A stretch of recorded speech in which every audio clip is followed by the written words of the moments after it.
Невладините реагираат секој со своја идеја. Владата обелодени дека има план како да почне да се справува со хроничното загадување на воздухот.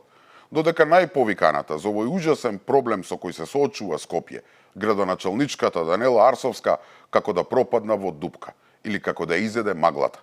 Никаде ја нема, ниту да звуцне, ниту да предложи нешто. Па еве и нека излезе да пцуе и обвинува како што вообичаено знае да прави. Небе скрос ја нема, како да ја лапнале оние пиратите од култниот филм Магла или чудовиштана од книгата на Стивен Кинг со ист наслов. Знам јас во што е проблемот. Има она некаде некаков си проектам. Ето ние лоши несоветници од ВМРО ДПМН и ги блокираат. Исто како што и ги блокираат сите нели можни проекти. Од тие за ЈСП па се до комунална хигиена.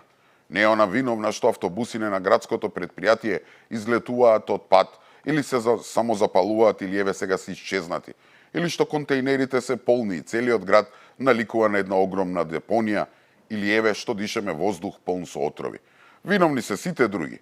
И што има да ја замараме со вакви небитни работи? Има она многу поважни проблеми да решава, како на пример нова директорска сеча. Последен во низата Арсовска наклада го ставила Ванчо Мленски, кого го разреши од позицијата директор на ЈП улици и патишта. Кутриот едва успеа да ја задржи функцијата нешто повеќе од 5 месеци. И мислам дека за цел свој мандат Арсовска ќе биде запаметена само како тоа, како градоначалник рекордер по назначување и менување директори. Ништо друго. Јас навистина не знам што побогу работи во овие изминати 3 години. Еве да не биде дека само јас зборувам.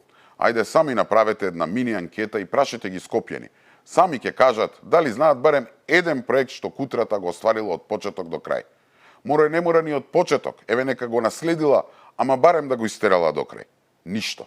И како трнала да се кара со сите, да ги разрешува сите, мислам дека на крај можеби сама себе ќе се разреши од позицијата градоначалник. А во меѓувреме, цената за нејзината неспособност ја плаќаме сите.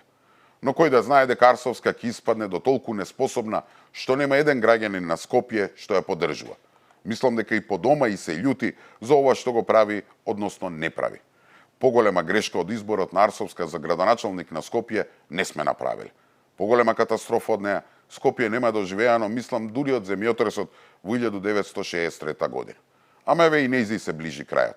Ки стрпим уште една година, па после конечно ќе избереме вистинска личност за градоначалник, која ако ништо друго, барем ќе почне да се занимава со проблемите како автобускиот сообраќај, хигиената и загадувањето.